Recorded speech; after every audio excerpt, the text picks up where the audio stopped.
We unpack. We unpack. We unpack. Coming to you live. Boxingego unpack. Yeah. We unpack.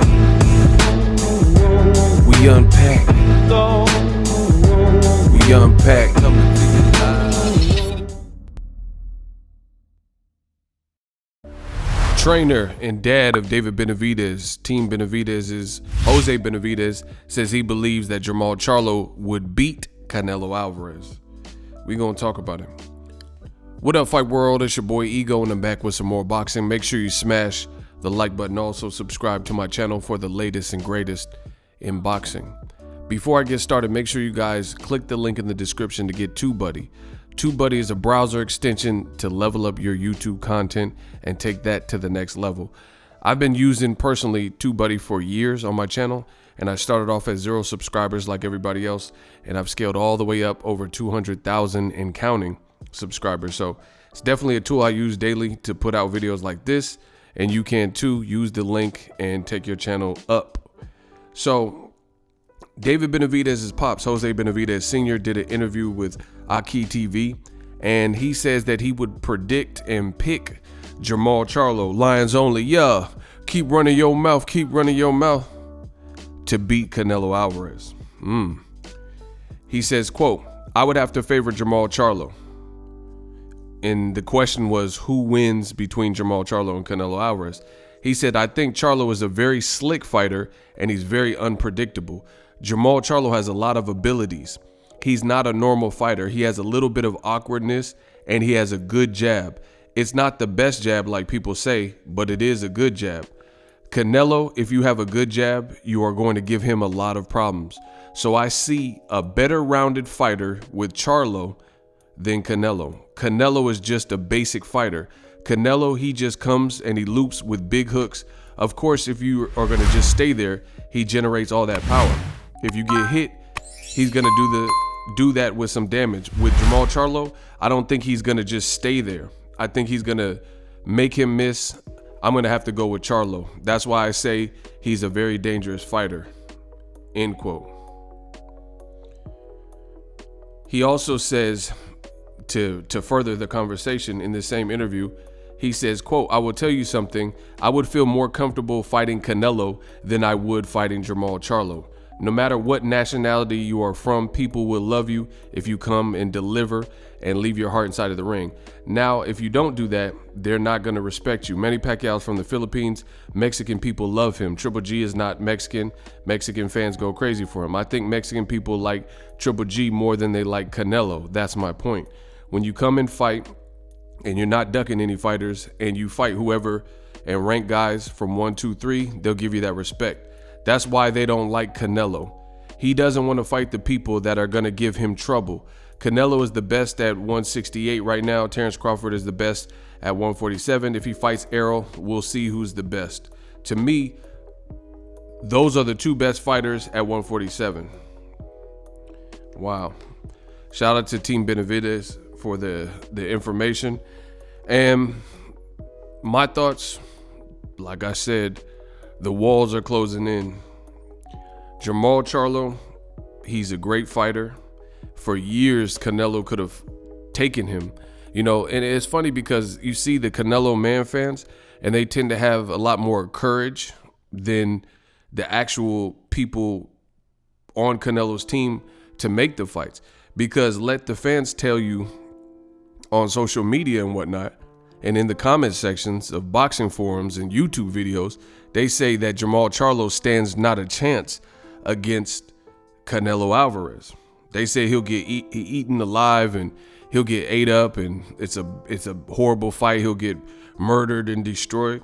But at the end of the day, you have somebody who trains his son and has been around boxing and has 2 sons in boxing and his own gym and clothing line, and he's in the industry. He's around fighters and other great fighters.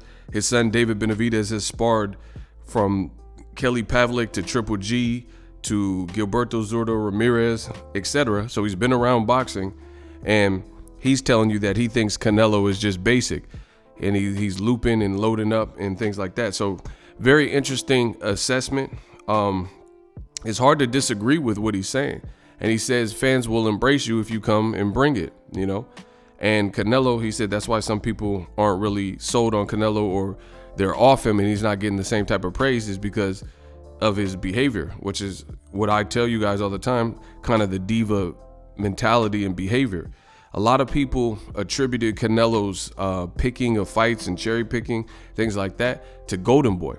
A lot of people, he was signed to Golden Boy. They pinned that on Oscar De La Hoya, said, it's Oscar. I do believe. They said Oscar, he's the one that is preventing Canelo from fighting. Canelo wants to fight the best. Yeah. Right? But even in Oscar and Golden Boy's absence, Canelo's still fighting the same type of fighters. Now, something that the Canelo Cinnabons and Man fans do not understand, and hopefully I can clarify for you guys, is that yes, Canelo is a terrific fighter. He has great skills and he does have a good resume. However, if you look further into that resume, there's a lot of fights. Like if you look at the best names that Canelo has fought, there's a lot of guys where he didn't really show separation. Like I'm talking about guys who had a lot of momentum, like they were looking super, like let's say Artur Beterbiev, somebody like that. He'd rather fight Kovalev, who was nearly stopped by Anthony Yarde, than to fight Artur Beterbiev, who is 16-0 with 16 knockouts. You see what I'm saying? And then to make that even more confusing, his team will undermine Artur Beterbiev and then throw his name around and say, hey, we tried to fight Beterbiev, but his team didn't want it. And then Beterbiev's team responded and said, that's a lie.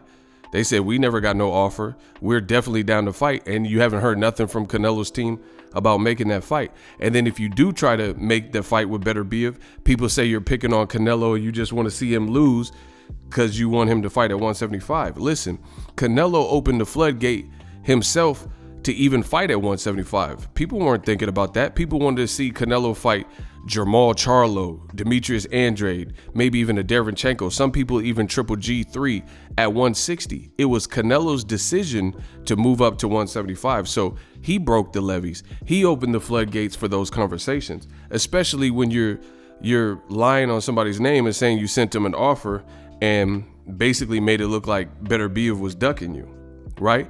But even beyond 175, okay, let's say that's a bridge too far and Beterbiev is too strong, too big, and that's not Canelo's natural weight.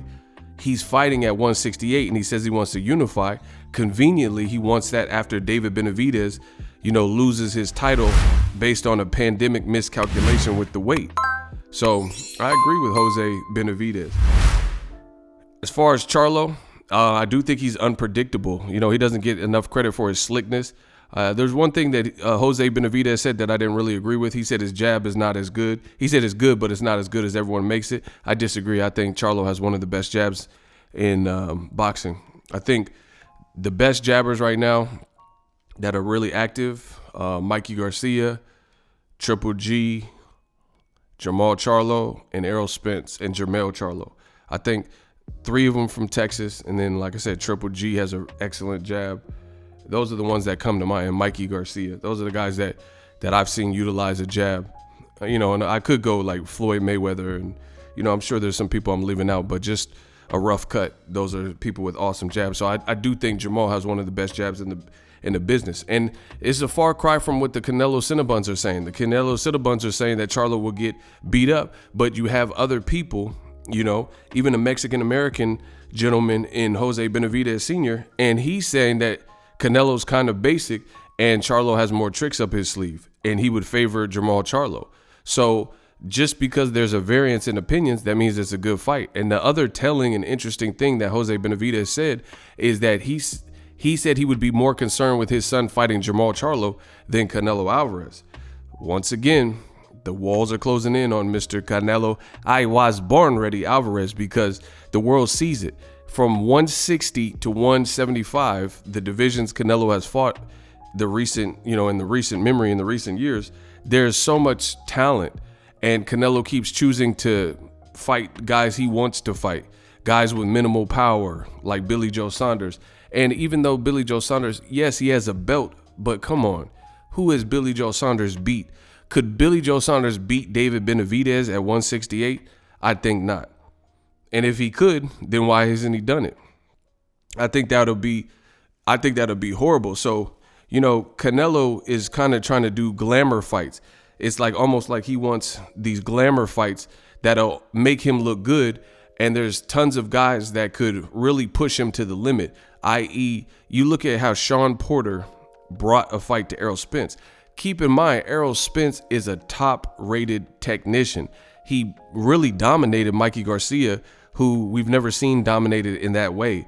And Mikey Garcia has a lot of power. You look at all the interviews, Brandon Rios and Maidana and Margarito, all these guys say Mikey has cracks. Errol Spence went in there and dominated him. So a lot of people don't give Errol Spence enough credit for that. And then very next fight, he fights Sean Porter, and Sean Porter pushed him to the brink, and it was the deciding factor was probably the knockdown.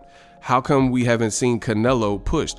Is it because Canelo's skill set is out of this world, or is it because he has very good skills and he's staying away from the other people that have very good skills that would directly rival his style of fight, right? They say Canelo has knee problems. So if you look at Canelo, see, I study boxing. A lot of people think I just get on here and I'm just being opinionated and biased. I really study this sport. This sport has changed my life and afforded a different life for me. So, I treat it with the utmost respect. I pour my heart and soul into this because boxing has saved my life in so many ways. But that being said, I noticed something. If you look at more recent Canelo, he always has slow feet, but his mobility has slowed down dramatically. Even the fact that he's never been much of a guy with a lot of foot movement and foot traffic, but his style of fight has been more sit in the pocket and things like that. And he's now fighting bigger guys. So I think his team knows Canelo's not the tallest. And at the end of the day, they want to fight certain styles because they know Canelo has stamina issues at the elite level. At the elite level, he just fought Jacobs and went 12 rounds and he looked tired in the second half of the fight. He fought Triple G and he looked tired in the second half of both of those fights. So how is Canelo all of a sudden the Energizer Bunny? Because people aren't pushing him to the brink. David Benavidez has such a rough and rugged style, and he's such a sports car style where once he gets into the flow, he's like a Porsche. He's like a 911 Porsche or something. It's hard to contain that. And there's a lot of punches. Like Canelo's defense looks sweet, but it also is going to look better against a flat-footed European fighter like Caleb Smith, who doesn't have defense, is standing right there, and you're just in Canelo's wheelhouse. I really don't believe the Benavidezes of the world and Jermall Charlo would not, or Demetrius Andre, guys like that, they're not going to just sit there and let Canelo bully them and not throw punches back like Average Pilgrim. So I agree with Jose Benavidez Sr. wholeheartedly. And his comments about a good jab, once again, Canelo, it's like I have a book. I always talk about it. Robert Greene's 48 Laws of Power.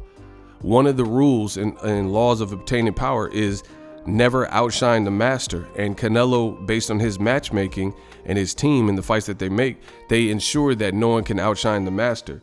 It's like the embarrassing Floyd Mayweather loss. They don't want that again. So, they're kind of skittish about when taking the fights. Even the guys, people give Canelo credit for his resume, but one thing people don't factor in is a lot of those fights, even fights like Triple G, Canelo didn't really truly fight the year he was supposed to fight Triple G. The year he was supposed to fight Triple G, I believe, was in 2016, and instead he vacated and gave up his belt. He was supposed to fight him after he knocked out Amir Khan, and Triple G knocked out Dominic Brazil. They had an agreement with the WBC, and this behavior and him vacating and how bad that looked for Canelo that particular year put Canelo and the WBC at odds. That's something that a lot of these newbie fans don't even take into consideration. Yeah, he did fight Triple G twice, but he also fought him a year after he was really supposed to fight him. You know what I mean? So aging Triple G out, and Triple G, by the time he did fight Canelo, by the time Canelo did fight him, he had already had a semi-tough fight with Kell Brook and also Danny Jacobs. So it's all strategic. David Benavidez has been looking like a wrecking ball. Jermall Charlo is looking like a wrecking ball. Demetrius Andrade looks extremely hard to beat.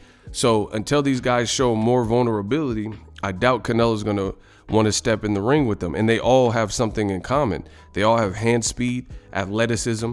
At least Jermall Charlo and Andrade, I think, have really good foot speed and movement and pretty good defense as well, like all around defense.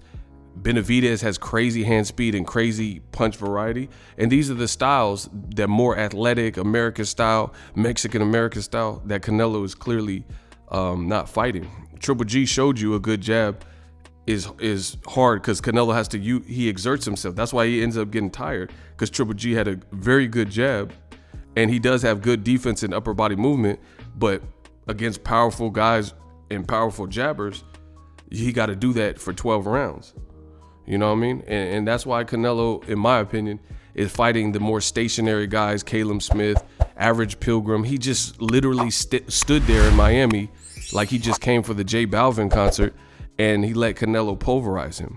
Nobody else that's a top level guy would really do that, to even with the great Canelo. So I agree with Team Benavidez. You know, hopefully we get one of these good fights, either Jermall and David Benavidez, or David Benavidez, Caleb, or hopefully Canelo fights one of them. But I think it needs to happen, and that's what'll really solidify Canelo's legacy. Every other great, Mexican greats, American great, whoever, had to go through those tough fights. Marquez fought a bad man in Manny Pacquiao. I want to fight him and hit him like a Ricky Hatton. And he overcame it, and it culminated in him knocking out Pacquiao. Canelo, in my opinion, he doesn't have a significant win that really rivals the Pacquiao knockout in the Marquez fourth fight. Marquez is a legend in Mexico. Like that's one of the craziest knockouts in boxing history.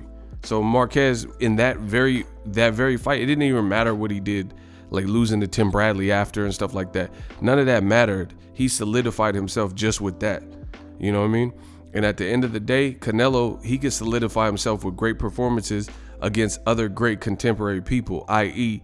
David Benavidez, Jermall Charlo, Artur Beterbiev, fights that I believe would all stretch him. And I'm not talking about knock him out, stretch him, but just stretch his abilities and make him go into the tool shed and maybe even pull out some tools to show us who he really is as a fighter, if he can overcome these things and these obstacles, right?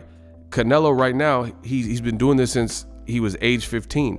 So he hasn't really had to go into deep into the tool shed to pull out some of the other tools he may have, but we ultimately won't know until he fights these type of people like Benavidez and Charlo. And it's funny that all the fans of Canelo, they keep saying that like Charlo and Benavidez is easy work, but Canelo is last to fight all of these guys. He's not fighting them, and he could have been fought Charlo since the 54 category. Let me know what you guys think. Drop your thoughts in the comment section. Use my link for TUBEBUDDY. We out. So if you enjoyed this video and want more content like this on the channel, you can show your appreciation by going to the PayPal donate button or the YouTube support button, and you can donate any amount that you feel is equivalent to the value of this video. Much more to come. Thank you guys for your support. Boxingego, the future of boxing.